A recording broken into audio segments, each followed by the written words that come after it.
Internet. How are we this wonderful evening? So they're impeaching Mayorkas, huh? That's what the rumor is. Do you guys really care? I don't know if I do. Scarlett wants to say hi. Okay, calm down. I got her a new sweater, guys, and it's too small. It fits her too snugly. I don't think she likes it.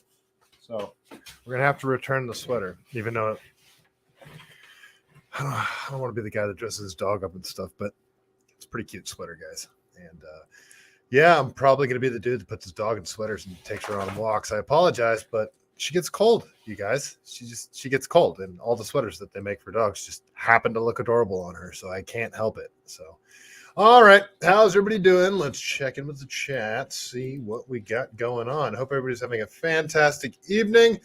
Yeah, so we got Mayorkas is getting impeached, and we got Joe Biden having a cognitive meltdown. So we'll get into it. I'm not even going to get into the Mayorkas thing too much, just because actually I'm barely going to get into it all. I'm going to read Biden's statement on it, and that's going to be about it because, well, I don't think anything's going to come of it, and it's sort of too little too late. Border's already wide open, and yeah, what is this going to do? So I don't see anything coming of it, and I don't think anything's going to happen, and it won't do anything even if they do impeach him. So anywho, at least Ukraine's getting money, right? All right. Well, let's see. You guys are quiet in the chat tonight. Let me see if you guys are there. Let me make sure the chat's working. Make sure I'm live on all the platforms here. Let's see. I'm a little suspicious. Usually you guys are nice and lively, and I'm not seeing anything. So I want to make sure I'm live before I continue. I did a whole episode once where I never went live. Jeez. Took my old dog on a really long hike today. Really long for her as well. All right, well, looks like... Actually, no, I don't know if I'm live. You guys, if I'm live over there on X, please let me know, because it doesn't look like I am.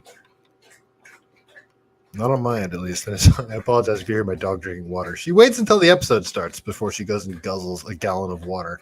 All right, well, we're looking good on Rumble. How you doing, Casey Martin? Nice to see you. All right, well, let's get into some stuff. I'm just going to assume we're live. We're live on Rumble, so I'm going to assume we're live on YouTube and on X as well.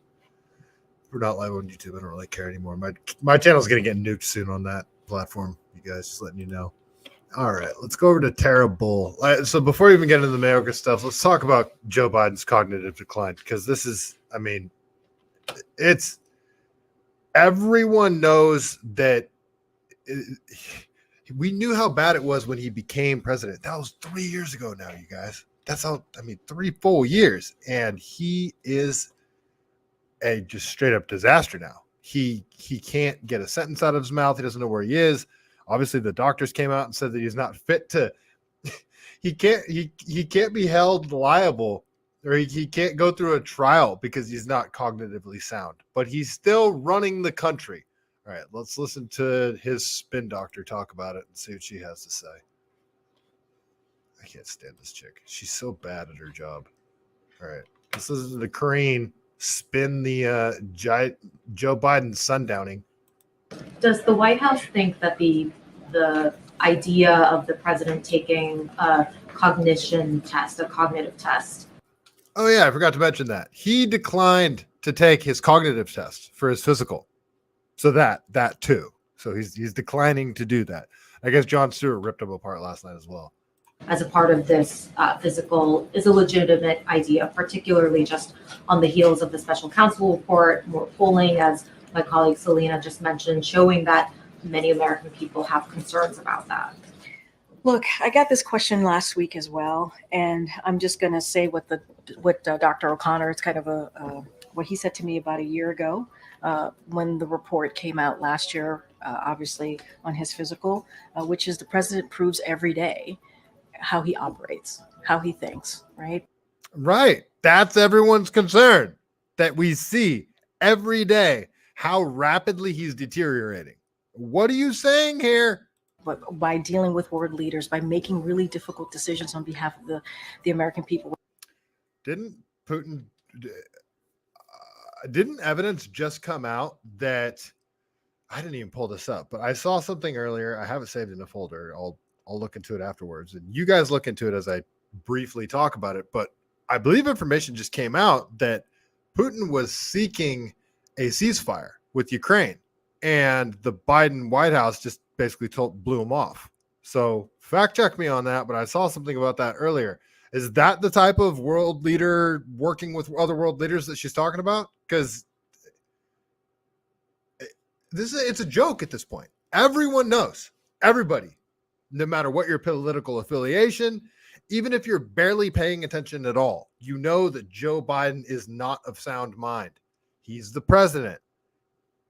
This is really bad. Never has there been a time in history that America has been okay with our president not being of sound mind. This is insane. What we've become accustomed to. Everything's insane. Just everything's insane. Whether it's domestic, whether it's national security. And so he shows it every day on how he thinks, how he operates. And so that is how Dr. O'Connor sees it. And that's how I'm going to leave it. And they just lie. They just straight up lie to your face. And you just have to take it. You can't do anything about it.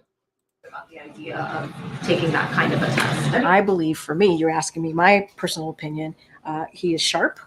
He is on top of things. When we have meetings with him, with his staff, he's constantly pushing us, trying to get more information. That's because he didn't understand what you just said, and he doesn't know where he is. That's why he's trying to get more information, because he can't understand what's happening in the world around him. And so that has been my experience with this president. Anything else outside of that, I just shared with you what Dr. O'Connor said to me, and so I'll just leave it there. I guess she's not technically lying. He's always searching for information. He's always pushing us for more information, you guys. He's of sound mind. He's always pushing us for more information because he can't hear us, see us, doesn't know who he's talking to, doesn't know where he is, what time it is, or what room he's in. It's okay. Let's keep going. Let's go over here to let's go to Spitfire here on X. So it's funny. I just came across this. So yeah, this is from Spitfire at X, and this is at Dogright Girl. She's got a pretty big account. Yeah, very large account, 120,000 followers. Interesting. Criminal complaint filed for elder abuse of Joe Biden. Greenwood Village, Colorado. Today, the Colorado Republican Party, at the direction of Chairman Dave Williams, officially filed criminal complaints with the Attorney General of Delaware and Washington, D.C., as well as the Police Department of Wilmington, Delaware, and Washington, D.C., for elder abuse against Joe Biden. I mean, it kind of is at this point, right? Okay, so that's happening. Okay, Symbolic Tea, thank you. Thank you for telling me I'm live over there on X. Appreciate it. Okay, let's continue. Go over to Benny Johnson here. So this is not in the cognitive realm. I think we've already established that Joe Biden he's sundowning. He has dementia, Alzheimer's, whatever the diagnosis is. He's just, this kind of thing happens. He's really old, and this happens to really old people. It's to be expected. Everyone knows it's happening, but they're saying it's not. Okay. Well, Tony Bobulinski. You guys remember Tony Bobulinski? He was the whistleblower talking about 10% for the big guy, the collusion between Hunter Biden, Burisma, all that crap. Well, he went on the record today, and yeah, he gave a testimony. So let's go to this clip from Fox News here. And I'm told by sources in the room right now with Tony Bobulinski that he's testified under oath that he did, of course, meet with Joe Biden back in 2017 in Los Angeles on the sidelines of that Milken conference. And it wasn't just a quick meeting. Apparently, Bobulinski testified that he met with Joe Biden for 45 minutes to an hour back in May 2017. So that's happening right now. Also, a source told me that Bobulinski has, in fact, confirmed under oath that Joe Biden is the big guy, or he was the big guy in those emails that, of course, have been floating around for years. And I'm told by sources. Okay. I mean, more stuff we already knew, but Let's keep going. I believe we got a clip from Bobulinski himself. So this is him actually testifying on stage. It's only like a 20-second clip. Let's see what he had to say under oath here.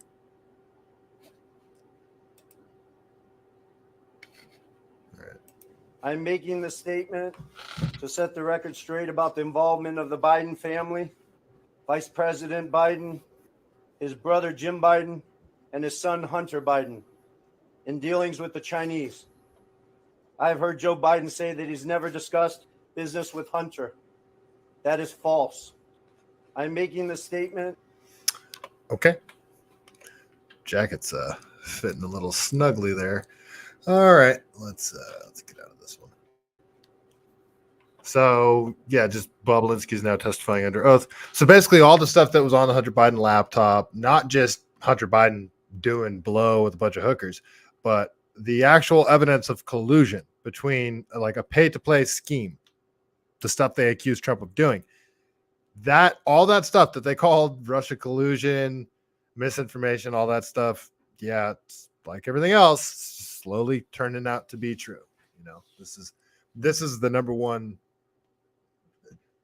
If you ask me, the intelligence agencies colluded to install Joe Biden as the president with everything that's come out, you know, with the suppression of the Hunter Biden laptop, the Tara Reade story, you know, all sorts of other stuff, but just the Hunter Biden laptop and the Tara Reade story, and big tech directing or at the direction of intelligence agencies, big tech suppressing those stories and the corporate press suppressing those stories. And then 51 intelligence agency guys coming out and signing a document saying that it's Russian misinformation. I mean, that's election. That through the election. To me, that's enough. That would have swayed many voters if they knew that. I don't know how you can not call that election interference. And this is not even talking about any sort of ballot fraud or any of that kind of crap. So, okay, let's continue. I think this is the Mayorkas thing. So, all right. Let's go over to Simon Atiba here. Goat cheese. You're like, but this is funny. B1800, conservatives go to jail repeatedly. Correct. This is years old news. Nothing ever happens to the Dems, no matter what evidence. And yeah. Mm-hmm. Yeah, it's more than it's just being confirmed now. You know, it's like all sorts of stuff that just like the vaccine stuff. I mean, from the very beginning was just like, yeah, it doesn't seem to stop transmission. Like from the very beginning, we're saying that. And yeah, just so many things about COVID, so many things about vaccine that were just straight up called misinformation, disinformation, conspiracy theories that were like denounced. You're a crazy person if you said them, are now true. Just straight up, it's the accepted thing. The lab leak theory is the number one example of that. It's just, yes. So the Hunter Biden laptop stuff, all this stuff that's coming out, the Bobulinski crap, yeah, it's old news, but it's just the fact that it's like slowly all this stuff becomes commonly accepted by everybody. All right, let's look at this statement from Biden. So let's go over to Simon Atiba here. Breaking: President Biden explodes, says history will not look kindly on the House Republicans for their blatant act of unconstitutional impeachment of Alejandro Mayorkas. Okay, I got to read the whole statement, I guess, because I don't know if I guess this wasn't on video. And it's okay. It's a written statement, of course, because he can't speak. In a statement minutes ago, Biden wrote, "History will not." I guarantee you, Biden didn't write this. History will not look kindly upon House Republicans for their blatant act of unconstitutional partisanship that has targeted an honorable public servant in order to play petty political games. Homeland Security Secretary Mayorkas, a Cuban immigrant who came here to the United States with his family as political refugee, has spent more than 2 decades serving America with integrity in a decorated career in law enforcement and public service. You know what? I'm not going to read this. I can't continue with this. It's just straight up propaganda. They impeached Mayorkas. Go dig into it your own. Nothing's going to happen. And yeah, I'm not going to read his propaganda statement. It's just too much. I'm going to puke if I keep reading. Okay, yeah. I got a lot of stuff I want to get through anyway, so I'm just going to jump to the next thing. Actually, to sum up the whole Biden thing, we'll just go to this nice little clip here. This pretty much sums up the whole Biden presidency here. And you ain't black. You control the guy or the woman who brings out the carts on a forklift. As one computer said, you're on the train and they say Portal Bridge, you know you better make other plans. It looks like a tornado. They don't call them that anymore. Barack and I think it's a right for people to have bad health care. Are there people in the Republican Party who think we're sucking the blood out of kids? What? Poor kids are just as bright and just as talented as white kids. No little expression, time is money. I'll lead an effective strategy to mobilize true international. All right, we'll leave that be. Enough making fun of senile old Joe Biden. Enough of that. All right. B Sizzo, nice to see ya. V1800. They can fabricate obvious lies and strip the defendants of their rights and still no consequences. Yeah. Mm-hmm. Let's not get too black-pilled about it, though. I mean, this really is it's the whole Alexander Solzhenitsyn thing, right? It's we know they're lying.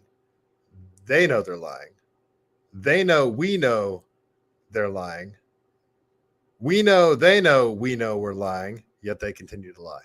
I think that's how it goes. Something along those lines. But that's it. It's just they know they're lying. We know they're lying. They know that we know, but they know they can continue doing it. So they just keep doing it. I mean, we don't have any recourse except a recourse that I don't want to be a part of. And I hope I never have to be a part of. Whiskey Reaper. We're fooped to a tiered justice system. Well, I don't know. I feel like there is going to be a tipping point where just the floodgates open and nobody is. I mean, everybody has to be seeing this that is in law enforcement, people within intelligence agencies. It's the level of corruption has reached. It's too high. It's gone past. It's all spilling over. The bucket of corruption is full. You can't fit any more corruption in the bucket. And now everybody can see the corruption spilling everywhere. It's too much. It's just too much, you guys. All right, well, let's go to what do I want to talk about next year? Okay, so actually I have a bunch of just little random stories that I want to talk about really quick. This one I'm just going to read kind of the headline because I haven't even dug into it too much. It's a Schellenberger thing. I'm sure it's on his Substack, which I do subscribe to, I think. Let's see. All right. FBI started spying on the Trump campaign. Yeah, the FBI started spying on the Trump campaign after foreign governments So essentially the U.S. government asked foreign intelligence agencies to spy on the Trump campaign. So FBI started spying on the Trump campaign after foreign governments, by chance, discovered evidence that his advisors were colluding with the Russians, the government says. But now, multiple credible sources tell us that the CIA asked foreign allies to spy on 26 Trump associates. So, yeah, and so like the overthrow of Trump started just before he even got into office. Just again with the Hunter Biden laptop suppression, the Tara Reade story, but before any of that. You had 4 years of Trump. Trump is essentially a Russian agent. He's colluding with Russia. You had 4 years of driving that into people's brains. You had the very fine people hoax. Just so many other things that proved just not to be true. Things that he said that are out of context, that aren't accurate. And the Russia collusion hoax, like that drove it into people's brains that he's this evil dictator.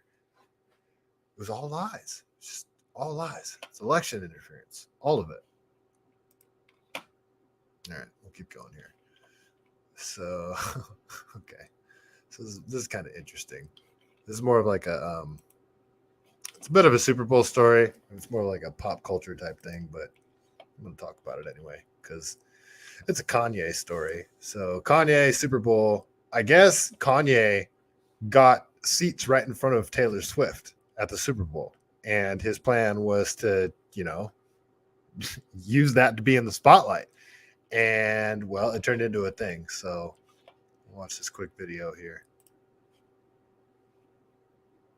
Kanye West pulls up to Vegas. Kanye West buys a ticket right in front of Katy Perry's booth. So anytime they Not Katy Perry, Taylor Swift, but you get it. were going to be showing Katy Perry, Kanye's face was going to be there. Did you say in front of Taylor's booth or in front of Katy Perry's booth? Oh, my bad. In front of Taylor Swift's booth. Oh, He had a mask on with his logo on the mask, right? Typical Kanye. Taylor Swift gets pissed off. She boom boom makes a call or two. Everybody's involved. He gets kicked out the stadium. oh, this is hot. But Kanye, This tea is Kanye, hot. this is hot tea.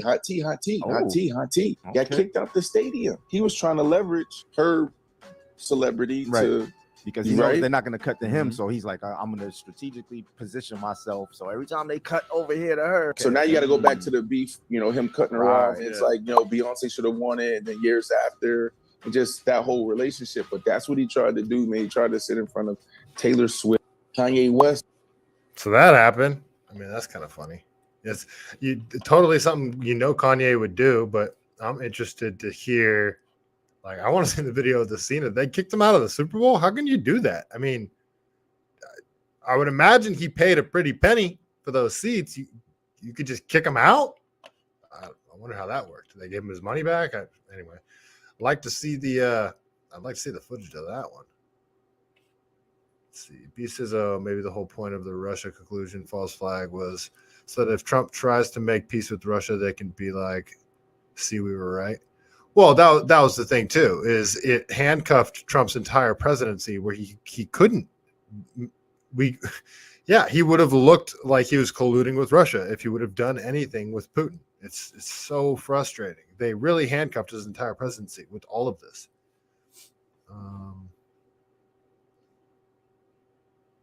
Good. Geez, Biden's face looked like he held back with like he's held back with clothespins, like Gavin. Stretched is all I'm saying. Yeah, I get it. I'm with you. The mask rabbit hole is so interesting. What mask rabbit hole? Now I'm curious. It really did though, and it was by myself. Okay, you guys are chatting amongst yourselves now. B1800, not quite enough attention for the attention starved apparently. Talking about Kanye? All right. Well, yeah, that's so that happened. Kanye, interesting. He's such a weirdo. But kind of a smart. That was a smart move, or was it?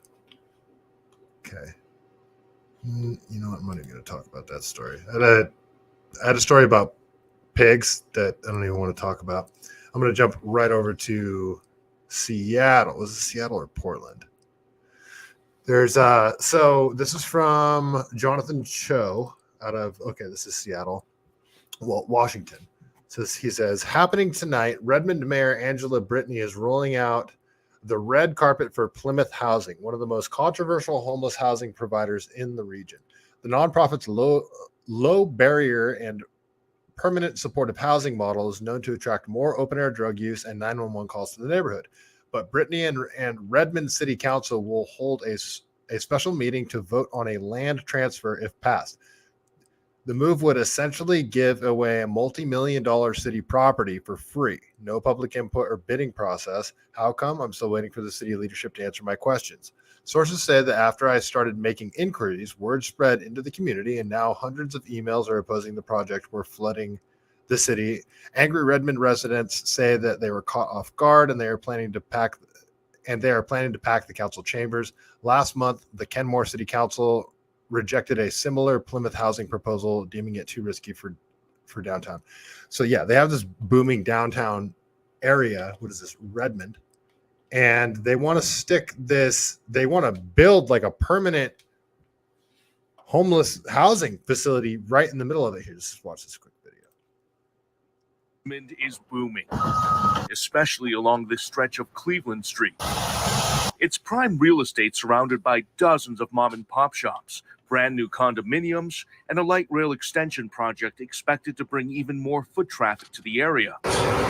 But this empty parcel could also be home to one of the most controversial homeless housing providers in the region. The building was under construction. Records show Plymouth Housing is making a play to set up a 100-unit apartment building for the chronically homeless, and the facility would be open to drug addicts and mentally ill residents. Tuesday evening, the Redmond City Council will vote on a land transfer that would essentially give away this $5.5 million property to Plymouth for free. Show that you were doing this for the good of the community. The city would also chip in more than $3 million to support the project. Problem is, Abby Arthur says no one from the city told them what was going on. See, I don't get all of these initiatives that take taxpayer dollars to build housing for drug addicted homeless people. Look, I'm all about trying to solve the homeless problem. Building apartments with taxpayer dollars, the city building it. This is straight up socialism. This is government housing, and they're taking our money to do it, and they're just giving it away to who? Like, what restrictions are you going to have? How are you going to ensure that people aren't on drugs? How are you going to ensure that there's not drug dealing taking place in the facilities? How do you determine who gets these places and why? I mean, you talking about giving, what is it? A 1-bedroom apartment with a kitchen, bathroom, all that? Like, I still got to pay rent. You know, why? It doesn't make any. And what's the threshold? Can I just go out and live on the streets for 2 weeks and say, okay, I'm homeless now, give me an apartment? It's none of this stuff makes any sense. You're not doing anything to solve the root problem. You're not doing anything to solve the drug problem, the drug dealing problem. You're just creating housing for people that are behaving very poorly on the streets. What makes you think they're going to behave better in the house? Community, no. Can't believe it. Thomas Yuen owns Computer Surplus right next door to the proposed project I have no idea. and says it feels like city leaders are leaving them in the dark. Don't get me wrong. Help them. But why you want to pick downtown the city? What the whole purpose? In other words, there's been zero community engagement about this land transfer. The city and our Go Redmond program. I reached out to Mayor Angela Burney and other city leaders for an explanation, but so far no one has responded to my questions. Along with concerns about transparency, it appears there was no bidding process for this land either. Where the community showed up. Paul Lee believes it's all by design. So it seems that they're actually counting on a community that doesn't really care. He's one of the administrators operating 10 More Neighbors, one of the most influential community Facebook groups that took on Plymouth Housing last year and convinced the city council to block them from moving into their downtown core. The CEO seemed like she basically was first to talk and first to leave and didn't care what the community had to say. Housing first is a very, very effective way to keep people stably housed. Angry. Housing first? How about no? How about don't do drugs first? Be a responsible person first. It really does seem like they just want to throw drug addicts in houses. They want to take taxpayer dollars, build houses, and give them to drug addicts. That really seems like what they plan on doing here. And in many other leftist hellholes. Residents claim Plymouth did a bait and switch. Sometimes we have to say no. We don't want it. Selling it initially as affordable housing for veterans and senior citizens. Look at the people here. Look at how upset we are. Why do we have to go through this? But then that's not a conservative, you guys. Like this is all this crazy socialist, progressive, commie gobbledygook is finally getting to the point where even people that call themselves Democrats are like, wait a minute, this doesn't seem right. People are finally starting to notice, like, It's funny. He says they were planning on a community that wasn't informed and didn't know what was going on, that they could just kind of slip this by them. Well, yeah, because that's what's been happening in the entire West Coast for the last 20 years. Prop 47 was how long ago? We voted on this, California. We voted to make it so you could steal $950 worth of stuff and it'd be a misdemeanor. We voted on that. That wasn't even the politicians that did this. They might have spun Prop 47. I actually went back and looked to see how Prop 47 was being spun. I did find a John Legend video, John Legend talking about how great Prop 47 was. But yeah, we voted on that, people. So it seems like even Democrats are finally starting to wake up to all this nonsense. Then last minute, changed it to apartments for the chronically homeless and drug-addicted individuals. The drug problem in Plymouth housing is rampant. Lee says putting up a massive building like this in the heart of downtown Redmond would turn into a disaster. Homicide, rape, robbery, leading to more crime and open-air drug use in the area. So you take taxpayer funding and you build this giant building right smack dab in the middle of this booming downtown area, right? Which is going to add nothing of value to the community. There's going to be no businesses that go in it. There's going to be no tax revenue produced from it. There's going to be nothing of value produced from this building that they're putting right in the smack dab of downtown, where if they had a bidding process on that land where a developer or whoever, I'm not huge on developers, but they come in and they build a mall, or they come in and they build a 8-story building that has businesses and offices, or a strip mall, whatever, something that provides value to the community. And they're doing this without any say from the community. They're taking taxpayer dollars from this community and just jamming this homeless building into their community. This is communism. This is freaking, this pinko gobbledygook crap. Area. He points to several Plymouth housing facilities in Seattle and says the conditions inside and outside the buildings are deplorable. It seems like it's just a bit of a mess in Seattle that's being spread across the state. He's encouraging residents to mobilize against this project before it's too late. The final warning is wake up. You got to talk to each other, because if you don't, you will regret it. I had a hour-and-a-half phone call yesterday with a gay progressive. Talked to him for about an hour and a half yesterday. We agreed on a lot of stuff. Disagreed on a lot of stuff, but we agreed on a lot. And I told him about things that I thought were common knowledge that he was just unaware of. And people, I introduced him to James Lindsay. He'd never heard of James Lindsay. I'm going to be very curious to see if he goes down the James Lindsay rabbit hole, and I'd love to talk to him after that. But this is going to sound crazy, you guys, but it actually seems like conservatives, libertarian types, or it seems like people are maybe even starting to talk again here in California. Like the Democrats are starting to maybe realize, like, hey, we might have taken a little far. I'm not saying we should go and forgive and forget all the craziness that happened during COVID, how they, took our jobs, didn't allow us to eat in places, and ostracized us from society. I'm not saying we should forgive and forget that at all. But if there's going to be any chance of turning the ship around, it can't just be a split. We at some point do have to start talking. And, I'm not going to lecture anybody on forgiveness or anything like that. But yeah, even people that treated me horribly, I'm willing to talk to them. It's not going to hurt me.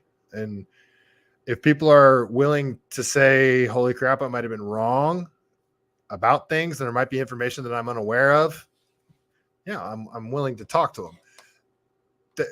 People aren't aware of a lot of laws that got passed, a lot of bills that got passed in terms of parental rights and vaccine schedule, all sorts of things that are passed that people just don't know about. Affirming your kid's gender, all that kind of stuff, how the state can get involved in your life now. Just just people are finally starting to notice here. Yeah, okay, switching gears a little bit. Over in Austin, a car freaking drove into an emergency room, like drove through it. Here, I'll just play this quick clip. It's like a minute long.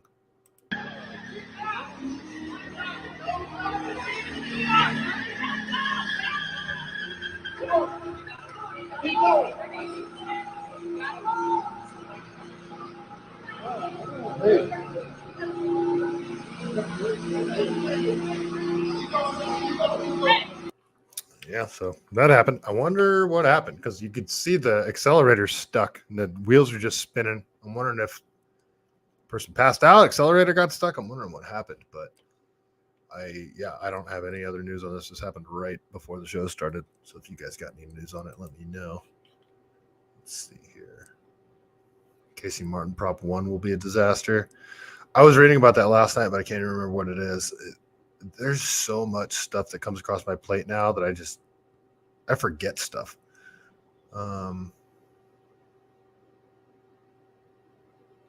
Is that Prop 1 that you're talking about? The new proposition for veterans? Is nobody paying attention to Oakland? We're going to talk about Oakland, actually. Yeah. Let's go over to San Francisco first, though. Yeah. Let's hop over to, let's go over to Bay Area State of Mind. Let's talk more about the fentanyl problem, the homeless problem, because I harp on it like every episode, but I don't think people realize how bad it is. Like, you have to see it for yourself to realize how bad it is. And I'm in Santa Cruz and I only see pockets of it. It's not nearly as bad here as it is in San Francisco. Well, there are parts that are really bad. I need to go get more footage to show you guys because it's freaking bad. But this from Bay Area State of Mind. Apparently 3,000 plus people have died from fentanyl in San Francisco between 2019 and 2023. Now, I would be very curious to know how many people actually died of COVID in San Francisco in that time period. Like, actually died from COVID, not died with COVID, died from COVID. Because people don't there isn't the urgency around fixing the fentanyl the fentanyl problem as there was with COVID. People in San Francisco were the most insane of anyone. The vaccine and mask insanity in San Francisco was off the freaking charts. You guys know that's where I got fired for refusing to wear a mask. And it was because of COVID, this virus that almost everyone survived if you got it. Meanwhile, like those same people that are probably still wearing masks, they'll walk right past bodies on the ground that could be very well dead. And they don't check on them either. Yeah, so this is a quick 2-minute video. This happens every day. People dying on the streets in San Francisco. So this man's dead, you guys. You see this every day. The corner. People are overdosing on the streets of San Francisco every day. Philly is really bad too. Philadelphia is really bad with this. It doesn't get nearly as much attention as San Francisco, but I think Philadelphia is just as bad. This is happening every day, you guys. It's a common occurrence. Why isn't there the urgency to fix this problem?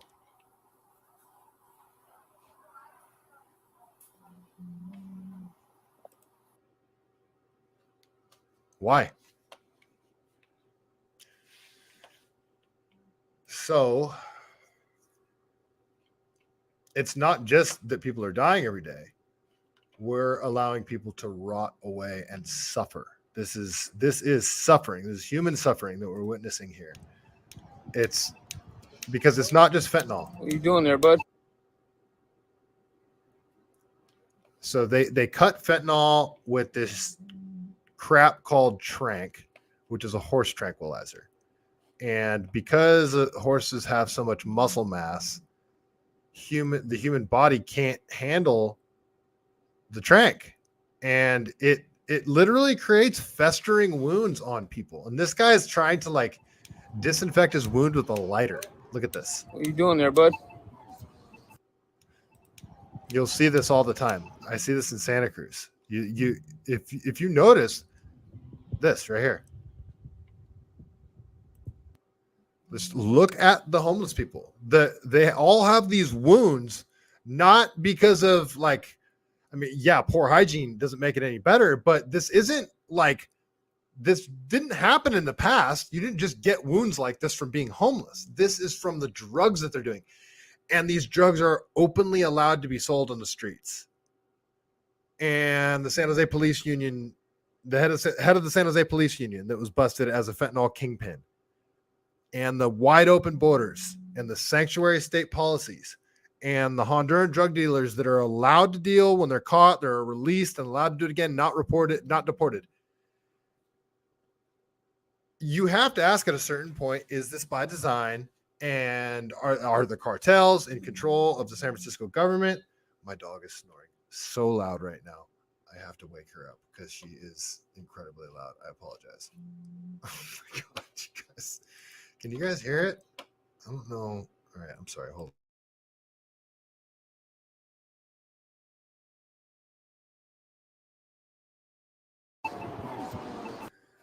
on. Oops. What are you doing there, bud? All right, here, let's watch this one too. What's your arm, bro? Huh? What is that? Look at. What's your arm, bro? Huh? What is that? Scabies? Do you have seen mosquito over there? Oh, that's scabies right there, bro. That shit's horrible, bro. Yeah, I know. What's your arm, bro? Huh? What is that? So we just allow this. All right. Yeah, it's at a certain point you just have to, you have to ask if it's by design at a certain point. Because it can't accidentally get that bad. It's San Francisco looks like a third world country right now. And then you had this happen a few nights ago. So they lit one of those self-driving cars on fire, the Waymo cars over in Chinatown. What was this? Chinatown. Yeah. So a bunch of kids surrounded a car and lit it on fire.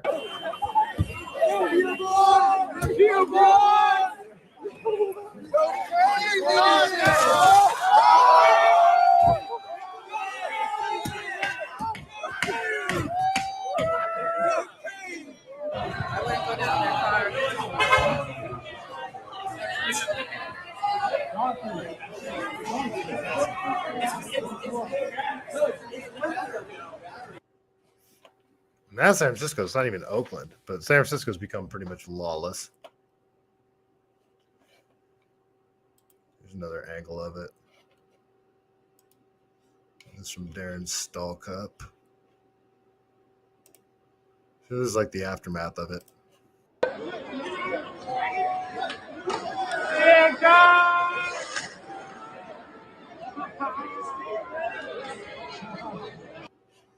All right, enough of that.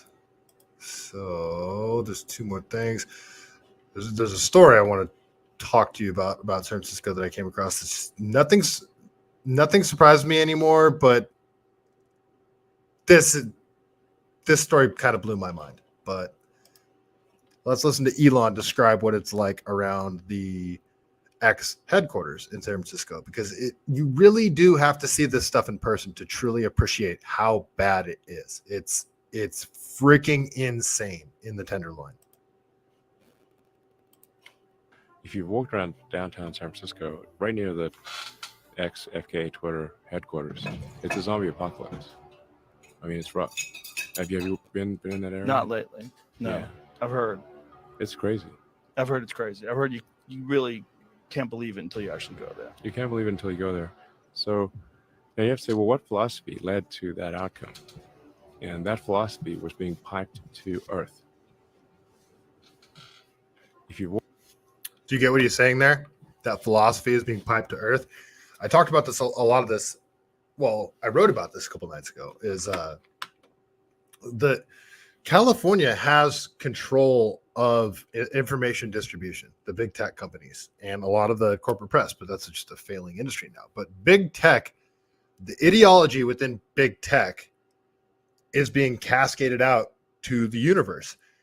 And this is why there's no running from the California crap. When everybody says you got to move out of California, you got to leave California, all that stuff, there's no running from this.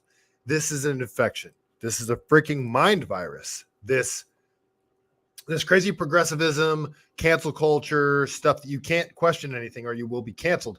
You can't run from this. You have to stand up to it. And yes, they will come after you. And yes, you probably will get canceled. And no, there's no assurances that it won't work, that it will work out in the end. It might go really bad. You still have to do it.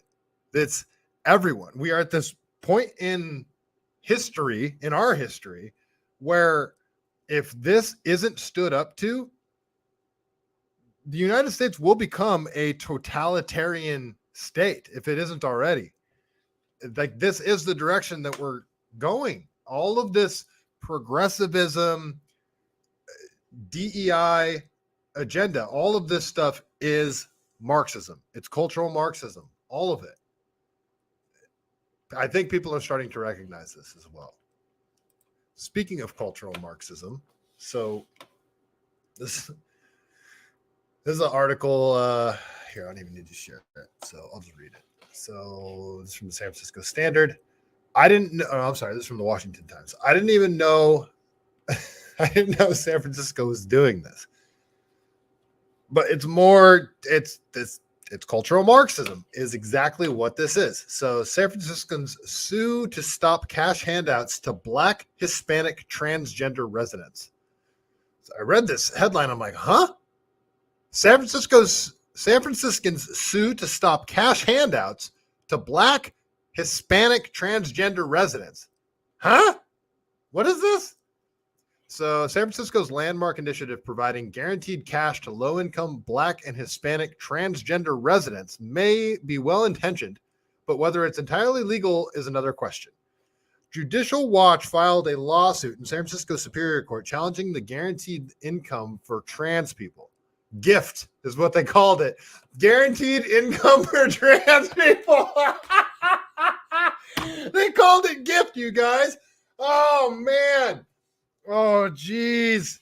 Trans socialism. Okay. Judicial Watch filed a lawsuit in San Francisco Superior Court challenging the guaranteed income for trans people gift program on the behalf of 3 taxpayers, saying that it violates California law by discriminating based on race, ethnicity, sex, and gender identity.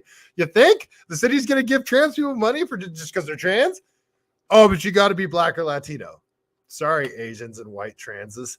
Man. Okay, the transgender extremists running San Francisco are illegally using taxpayer money to hand out the free cash to transgender individuals based on race and sex in a blatant violation of the state's constitution, said the Judicial Watch president Tom Fitton in a statement. I mean, it's so discriminatory in so many ways. I mean, we're going to give guaranteed income to, like, if it was just trans people, that would be discriminatory against everyone who's not trans because they're getting money. But to make it even worse, you got to be a Black or a Latino trans to get the money. So now you're discriminating against white, Asian, Middle Eastern transes as well. It's just, the hierarchy of victimhood strikes again. This is gold. Okay, the complaint filed Monday seeks a permanent injunction preventing city officials from paying out the guaranteed income and a court finding that the program violates the Equal Protection Clause of the state constitution.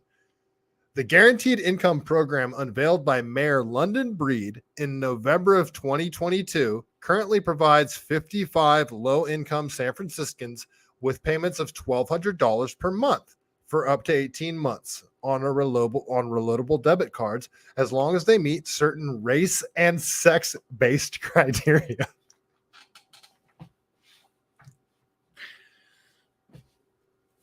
I didn't know this was happening. I'm not surprised it's happening, but how can anyone at any point think this was a good idea, think this was legal, think this wasn't active discrimination. This is London Breed. London Breed unveiled this. It's so stupid, it's hilarious. Okay. The program will prioritize enrollment of transgender, non-binary, gender non-conforming, and intersex people who are also, but you also got to be Black, Indigenous, or people of color, BIPOC, experiencing homeless. So BIPOC, I'm pretty sure BIPOC is just anyone not white. So, and Asian. So that's what it is. So all this is doing, I mean, it's discriminating against everyone that isn't trans, but it's also discriminating against trans people who actually happen to be white and Asian. It's hysterical. This is freaking hysterical. Because this it's like you're showing the chart, the hierarchy, the victimhood hierarchy chart. You're showing it right here. It's hysterical. The legally vulnerable include those who are undocumented. Oh, you don't need to be a citizen to get this. You could be an illegal immigrant, Latino, trans, to get $1,200 a month from the city of San Francisco. Holy crap. They slipped that in at the bottom of the article there. The legally vulnerable include those who are undocumented, engaging in survival sex trades, or are formerly incarcerated. Okay.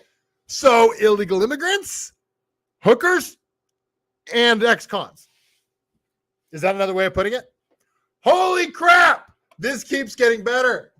In other words, transgender illegal aliens with prison rap sheets are in luck as long as they are Black or Hispanic and earn less than $600 a month, but not their white gender-conforming San Francisco brethren, no matter how poor they may be.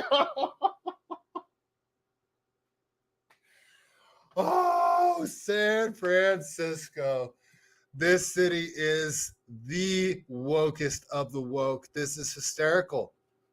It's hysterical. What's more, not all transgender people are treated equally. The program prioritizes biological males who identify as female over biological females who identify as males, according to the lawsuit. Oh, screw you, feminists. Oh, in your face, says London Breed. The lawsuit names Miss Breed as well as San Francisco Treasurer Jose Cisneros, City Administrator Carmen Chu, and the Director of the city's Office of Transgender Initiatives. Wait a minute. The city's Office of Transgender Initiatives? I'm sorry, San Francisco has an Office of Transgender Initiatives? What is that? What do you do at this office? Okay. Was this... I imagine this was one of the products of this office. So not only are they taking all this money to give to the transes, as long as they're Black or Latino and born a dude and an ex-con, but they created a whole office around these types of illegal initiatives. San Francisco is on a whole nother level of insane. Absolutely insane. You know, San Francisco's insane when the person that's running against London Breed, also a Democrat, sounds somewhat sane. Judicial Watch argued that the plaintiffs have standing because the first recipients began collecting payment in January of 2023 and will continue to do so until 2024, meaning that the taxpayer dollars are now funding the initiative. Yeah. Okay. So that's that, guys. So 55 people in San Francisco are getting. Oh, man. Sorry.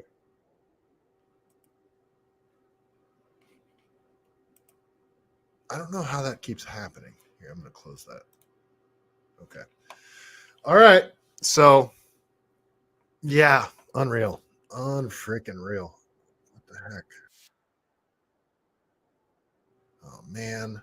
It started doing this. Something happened with Twitter. It's doing something new now. Okay, let's see. Yeah, gift. Oh man, that was the name of the program.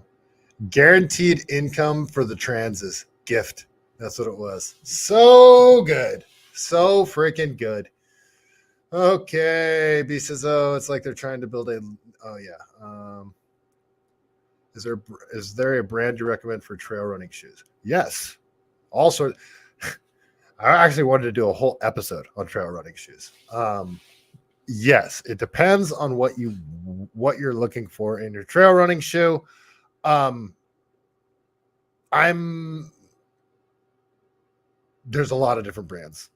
I run in a very specific type of trail shoe because I have glass ankles and I also have really flat feet, but I run in Topo. Topo are the trail running shoes that I run in. They have a wide toe box that allow your toes to splay out like Ultras. Ultras also have a wide toe box, but Ultras are a 0 drop shoe, meaning that your heel and the ball of your foot are the same height.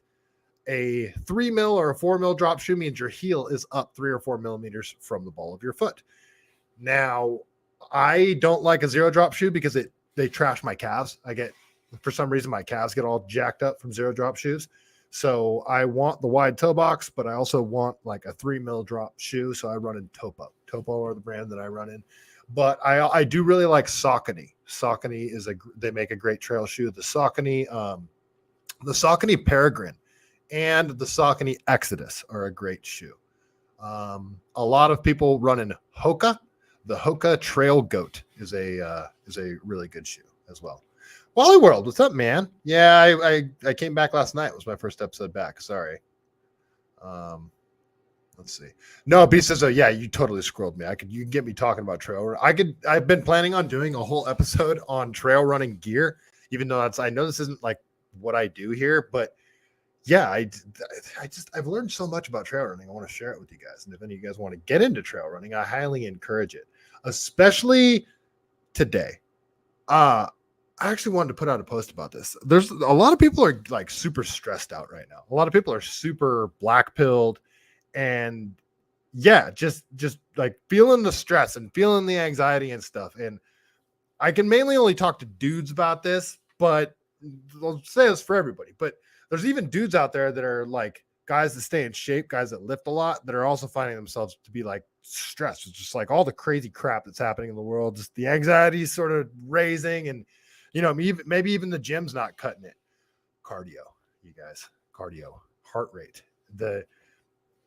I really feel that to me, running, trail running is it's so many different things at once. You're getting your heart rate up really high.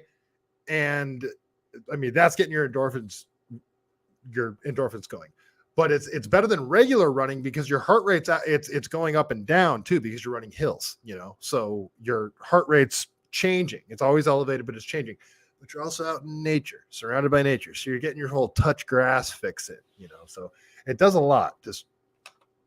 I don't think there's ever been a more important time for people to start taking good physical care of themselves. Your body is your temple and you should treat it as such, and also if you're trying to like quit something, start a new habit, the hardest thing to do is not beat yourself up when you fail. Like when I first quit drinking, if I drank, I would beat myself up so much.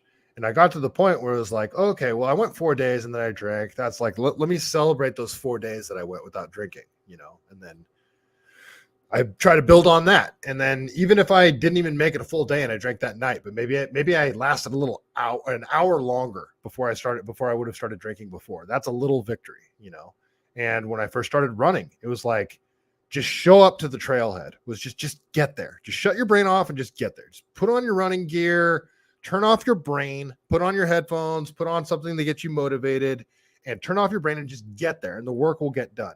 There was never once that I got there and the work didn't actually get done. But say you drove to the trailhead to go get the work, you put on your trail running gear, you drove all the way there, and then you bailed and you flaked out on the last minute.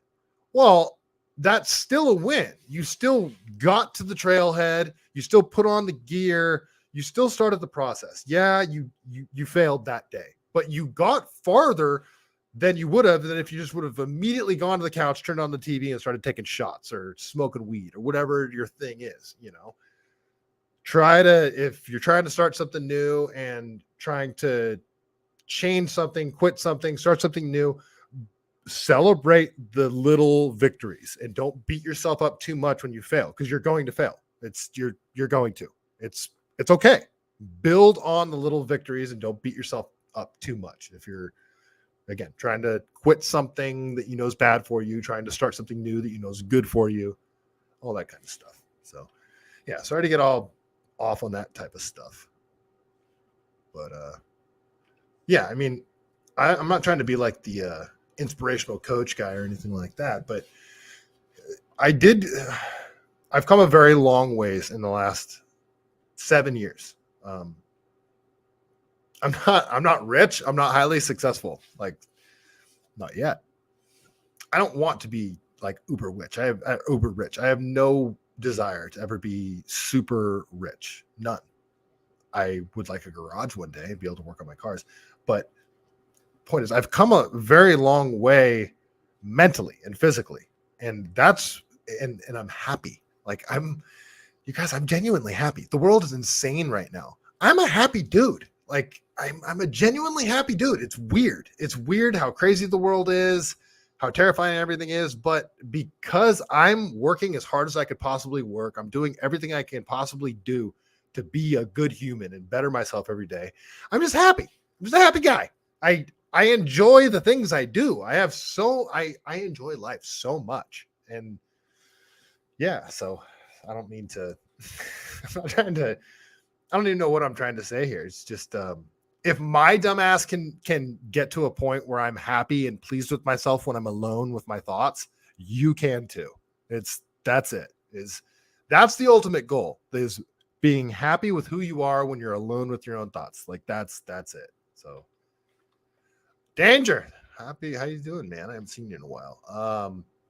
Yeah, good call. So Kevin Kiley is trying to get the Prop 47 repealed, and he's got a petition going around. So, Danger, I don't know, maybe you could share that link in the chat. That'd be kind of cool if you could throw that link in the chat for everybody. Everybody sign Kevin Kiley's petition. We got to get Prop 47 repealed, because that thing is, I mean, if you just got Prop 47 repealed by itself, that's a huge deal. Like, that by itself will put a dent in crime. Just Prop 47 right there. So, yeah, we need some sort of bill to like get rid of all sanctuary state policies. Like, that's not even a bill. I don't know how that was ever legal in the first place. I'm sorry, I got a cough, guys.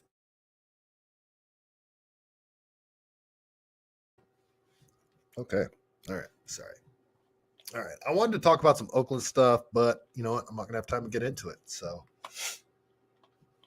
Whiskey Reaper, thanks. I didn't mean to go off on too much of a rant. It's just, it's a lot of you guys. It's the same people that watch this show, same people in the chat, and you guys have been hanging out with me for a long time, and you guys have gotten to know me pretty well. And yeah, like I'm no genius. I'm not rich. I'm not super successful. But I've learned some stuff, and if there's anything that I can pass along to anybody that will help them, I am all for it. Like, that is how we get better as a society, right? That's why I call myself an individualist, because and selfishness is actually an admirable trait, because if you're doing everything you can to be the best version of yourself that you can be, if everybody was focused on that, our society would be awesome.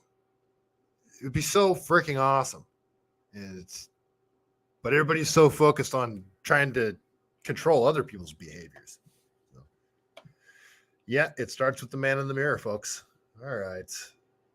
Casey Martin need to repeal Prop 36, then 47. I'm terrible. What is Prop 36? All right, I need to look into Prop 36 now. I need to write that one down.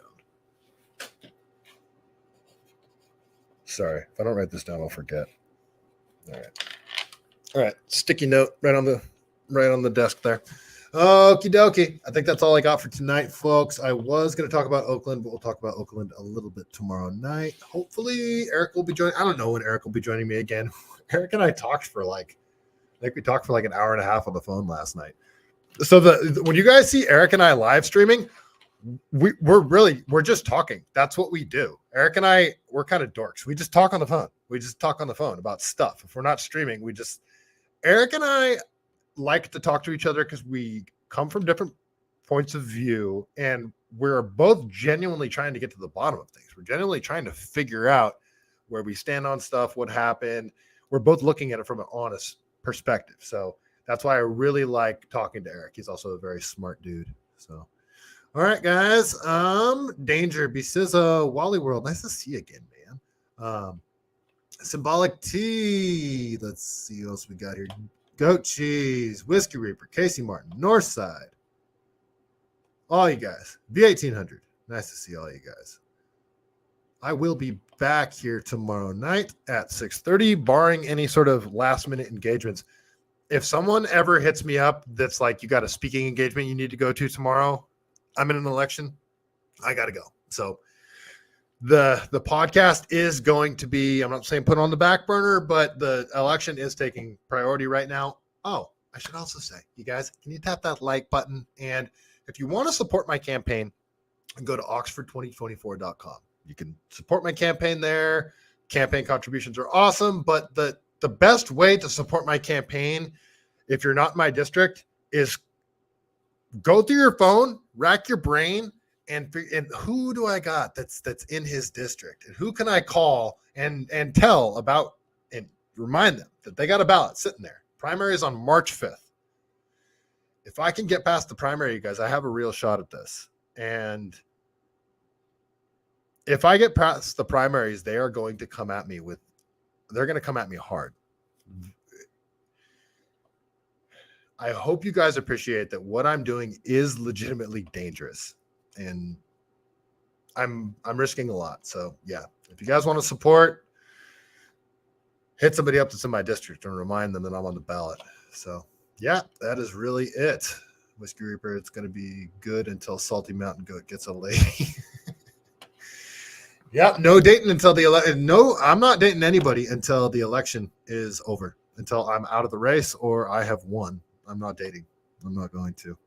Goat Cheese, Oakland forever. I like Oakland. Oakland's a wonderful city. That's why I harp on it so much. I grew up going to Oakland. All right, folks. That is all I got for the night. But you know how we do it. Before we get out of here, we got to read a joke from the greatest book ever written, The Truth About Chuck Norris. What do we got here?